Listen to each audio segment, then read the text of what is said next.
Wake that ass up. Early in the morning. The Breakfast Club. Morning, everybody. It's DJ NV, Jess Hilarious, Charlamagne the Guy. We are the Breakfast Club. We got a special guest in the building. Yes, indeed. We have Jabriel Films in the building. Good morning. Good morning. What's going on, y'all? How's it feeling? Hey, I feel amazing, man. It's a blessing to be here. I've been a fan of the show for a long time. For sure. Yeah, that's what's up. Man, so Charlamagne always make fun of like my roles in movies. I love her acting. He's a liar. Incredible. He thinks I belong on Tubi, and that's all I need to. not true. That's where I need to Nah, stay. nah. That's my home and everything. And he was shocked to know that I was in a movie that was on that's on Peacock. Peacock, yeah. And that I executive produced it. Hey, Come on, That's right. hey. That's right. That's Stop right. playing with me. By the way, I love Tubi. I have no problem with Tubi. Yeah. Thank you. Okay. Nah, but I mean, yeah, we're on Peacock now. I Hate I Love You just dropped. Yeah. It's my directorial debut. Jess Hilarious, one of the co-stars. We got Kiaria Schroeder. Rhetoric Williams. Yeah. We got Ernestine Morrison, Javier McIntosh, Sean Freeman. Yeah. Little Scrappy. And, Lil Scrappy, Yeah. man. Lil Scrappy bodied Who that did role. good? He did bodied really, it. really well. Mhm, I love for that. sure. Sounds like a Tubi cast, but it's not. Nah, First of all, you don't even know the it people. ain't You don't know half the people. You're gonna see some of these people in major roles. Like I'm this just is messing this with what you. it was. Such a clown. How did you get into film, Jabriel? I got my start actually through my brothers, Javier and Shaq. Since we've been kids, we've been filming like at-home videos. And that transitioned into when I was about 18. I just was running around Atlanta with a camera, going to all the clubs, just trying to film any artist that I could. And from there, I got picked up and started to go on tour. So I was Went on tour who? Big Baby Drum. Okay. So I was his day-to-day. And so we did his first tour with Ari Lennox, and then that led to touring with Kendrick Lamar. So I did the Damn tour with Travis Scott and them. And from there, like, my name really started to buzz in the industry. So I took my expertise in that and transition into films and commercials. So I started doing commercials for like Under Armour's and some of my favorites. I used to direct campaign videos for Leader Abrams.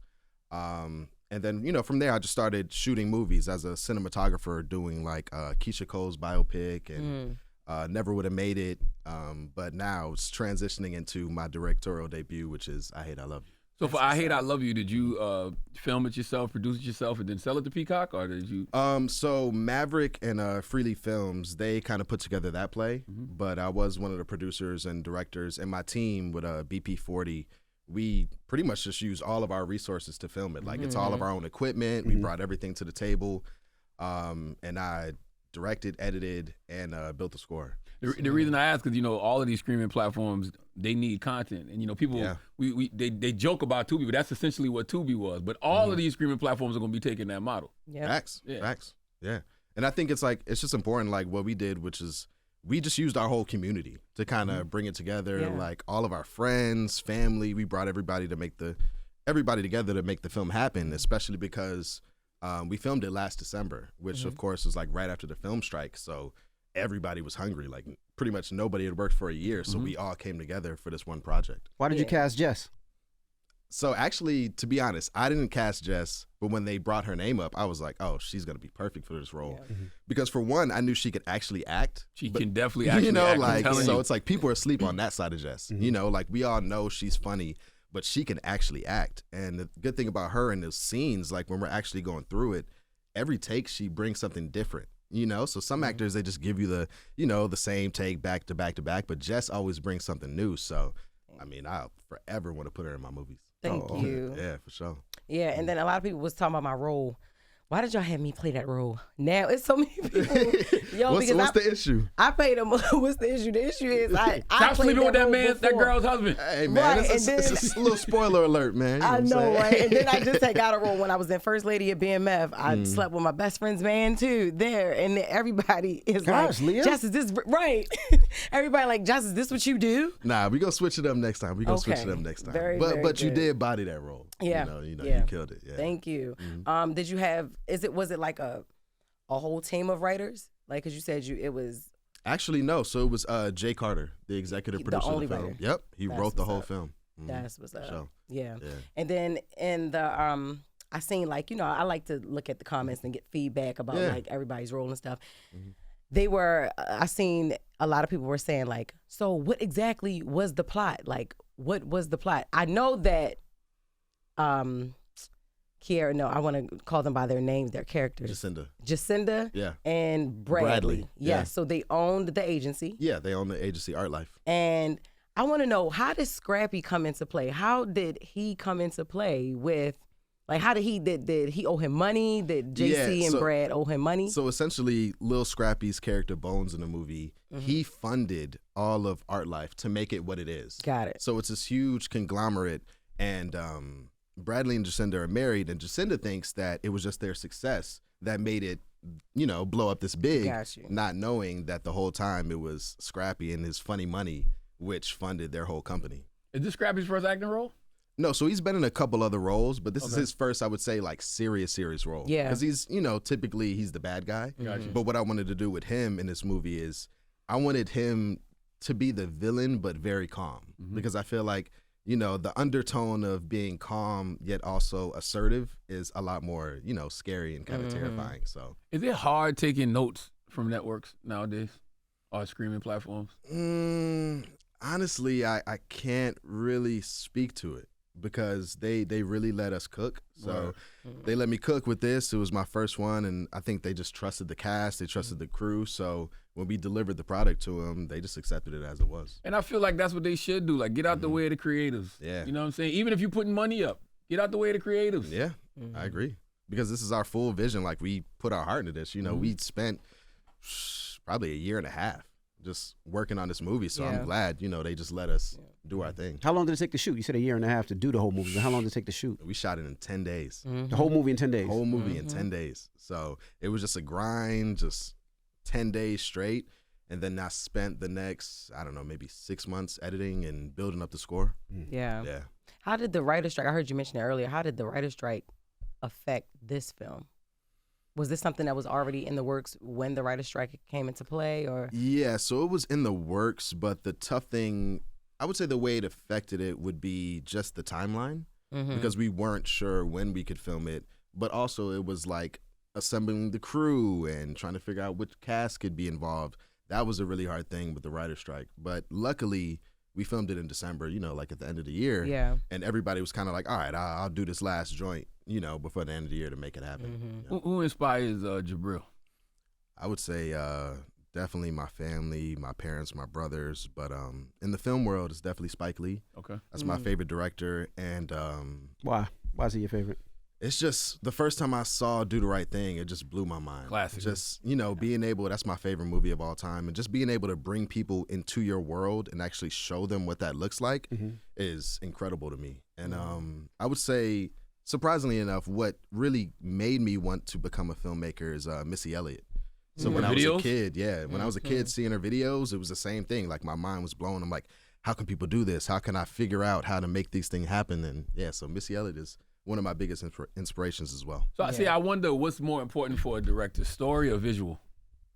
I think it's a mixture of both. Okay. But, me as a director and cinematographer, I come from more of a visual background. But I mean, it's both. Like, neither one can be failing, but if you have a great story and the visuals are just okay, it can still be all right. But if you have amazing visuals, story's just all right, as long as something's good, so, but you strive to have both be great. So what's your favorite film of all time that you feel like you have the perfect balance of both those things? I would say Do the Right Thing. Do the Right Thing. Yeah, to me, because it's like so many iconic scenes and just the imagery of New York and the way he painted it and the color and lighting, but also, the deep messages that the film does portray. Yeah. Is to me the perfect balance. What about Belly?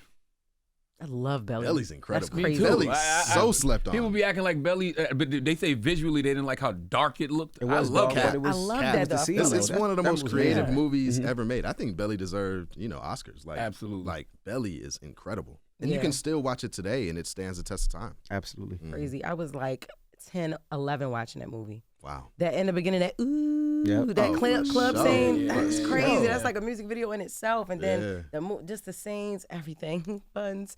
I love it. Will there be a part 2? I think there is a part 2 in the works. I can't speak on it too much. Oh, but you yeah, can't. I think they're trying to cook something up. Yeah. Yeah. Because the way it ends is like, okay, what else? Yeah, because it's a roller coaster throughout the whole movie where you're kind of wondering, like, what is this getting to? What is this getting to? And then right when we give you a piece, we kind of snatch it from you. But yeah, there's there's definitely a part 2 in the works. Okay. You did something with the Olympics this year too, right? Yeah, actually. So I filmed the Olympians that were going to Paris. So we filmed like the behind the scenes of their photo shoot and them getting ready to go to Paris. And surprisingly, in a cool way, they're playing it on like all the Delta flights. So that was like a goal of mine that I can check out the list. You know, actually having something that's playing on Delta flights. Mm-hmm. Is it hard to write stories nowadays when life is so absurd? Like it feels like life is satire nowadays. Like that's a great question, but no, I don't think so, because I think there's always something creatively that you can pull from it, especially with life. So no, I don't think so at all. Mm-hmm. Yeah. Do you have any dream projects that you see in the future? Any dream collaborations or anything you always wanted to do? Yeah, I mean, I'd love to do something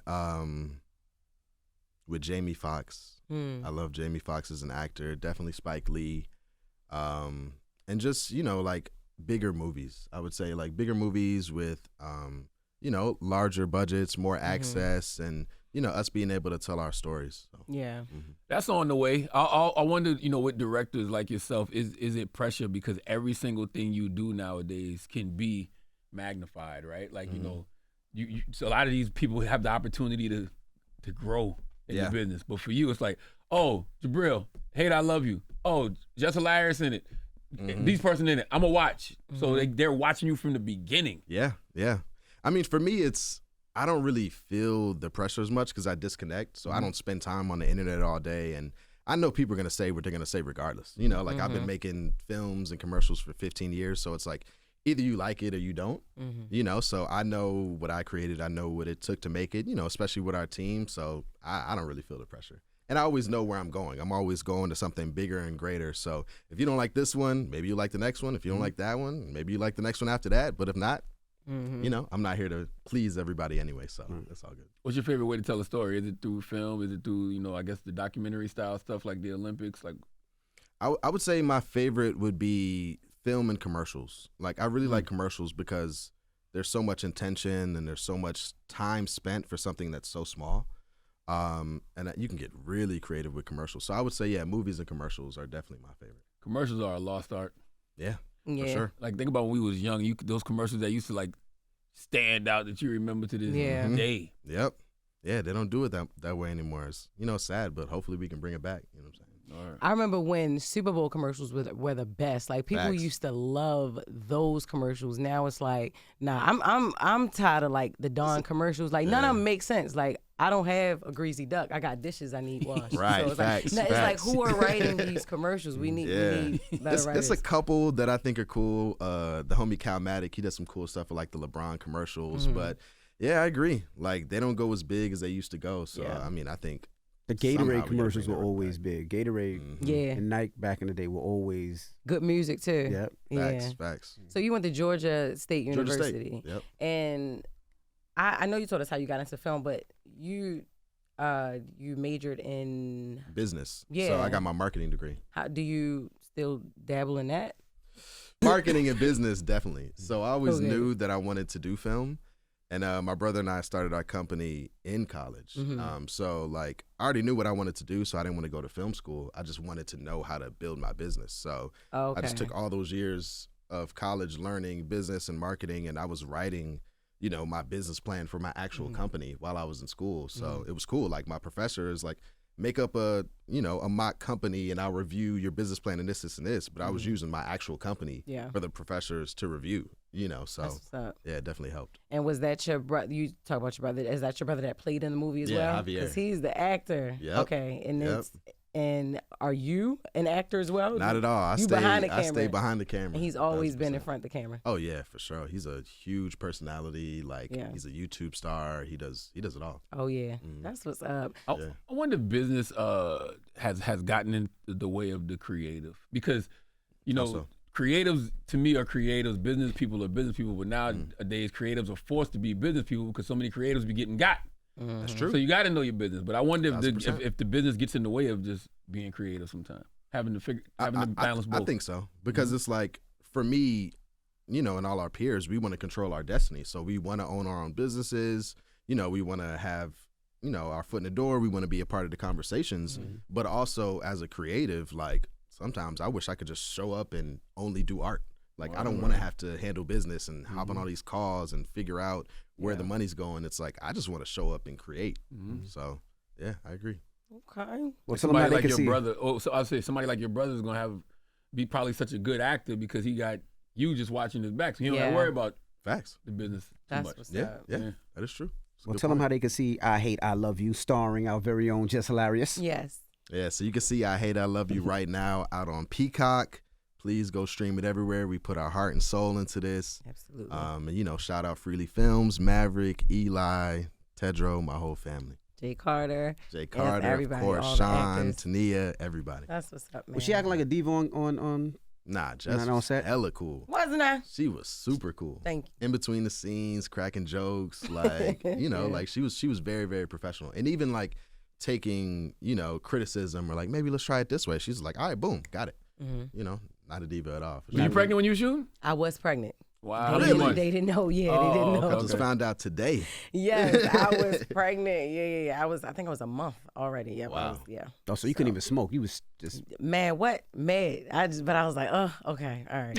Yeah, and I ain't want nobody to know because when you tell somebody that they start treating you like you need crutches, and I'm like, nah, yo, I'm good. Like, We I'm definitely good. didn't know. Right. So yeah, I was pregnant in the movie, y'all. Y'all just can't see. all right. Well, Jabriel Films, we appreciate you for joining us. I'm sure you'll be back in the next movie that comes out. Most Absolutely. definitely. I appreciate y'all too. It's the Breakfast Club. Appreciate Good y'all, morning. Wake that ass up. In the morning. The Breakfast Club.